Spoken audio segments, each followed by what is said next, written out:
Hello বন্ধুরা, good morning. তো সবাই কেমন আছো? আশা করি সবাই খুব ভালো আছো। আর এই দেখো, আমরা সকালে উঠেই বেরিয়ে পড়েছি। আর এখন বাজে সকাল 7টা। আর এই দেখো, এখন আমরা বেরিয়েছি। তোমার আজকের খুব একটা খারাপ দিন আছে আমাদের জন্য আর কি, কারণ আজকের আমার দিদির অপারেশন হবে। তো চলো দেখতে থাকো তোমরা কোথায় যাচ্ছি।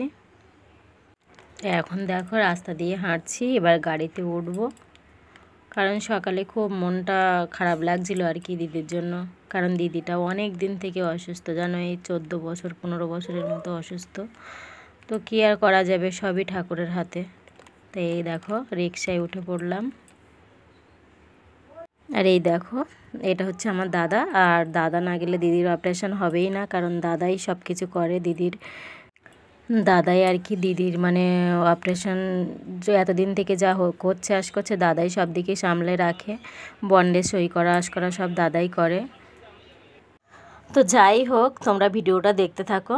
এই দেখো, আমরা এখন শিয়ালদায় এসে গেছি। ট্রেন থেকে নামলাম, নেমে হাঁটছি। দেখো, এই দেখো নেমে হাঁটতে হাঁটতে প্রায় চলে এসেছি। আর এখন আমরা যাব তোমার ওই নীলরতন হসপিটাল, মানে NRS। এই দেখো হাঁটছি, 3-4 জন আছি আর কি। আমি, তোমার দাদা ভাই, আমার দাদা আর আমাদের একটা দিদি। এই দেখো হাঁটতে হাঁটতে চলে আসলাম, হসপিটালে চলে এসেছি। তো এই দেখো হসপিটালে ঢুকছি। আর এবার লিফটে উঠবো। দেখো লিফটে উঠে পড়েছি, চলে আসলাম 4 তলায়। আমরা চলে আসলাম দিদির কাছে। এই দেখো এসে এই দিদি দেখি শুয়ে আছে, এবার একটু নিচেই বেরোলাম। এই দেখো দিদি শুয়ে আছে, দিদিকে এখন ওটিতে নিয়ে যাবে। দিদিকে ওটিতে নিয়ে চলে গেছে। আর সেই ভিডিওটা করতে পারলাম না, কারণ নার্সরাই বারণ করছিল, বলে কি এই ভিডিওটা করতে হবে না, বলে এই সময়টা মানুষের অনেক অসুবিধা থাকে। হ্যাঁ, ওই জন্য আর করলাম না ভিডিওটা। তবে ওটির থেকে বেরোলে তোমাদের এই দেখো দিদির অপারেশন হয়ে গেছে, দিদিকে ওটির থেকে বের করেছে।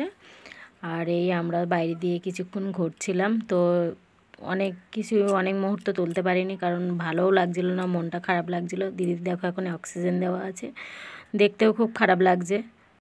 জানো তো, আমার দিদির না ক্যান্সার। দিদি অনেক বছর ধরে এর সাথে লড়াই করছে। তো দিদির এখনও জ্ঞান ফেরেনি। আমরা বাড়িতে যাচ্ছি। তো এখন ভিডিওটা এইখানেই শেষ করছি।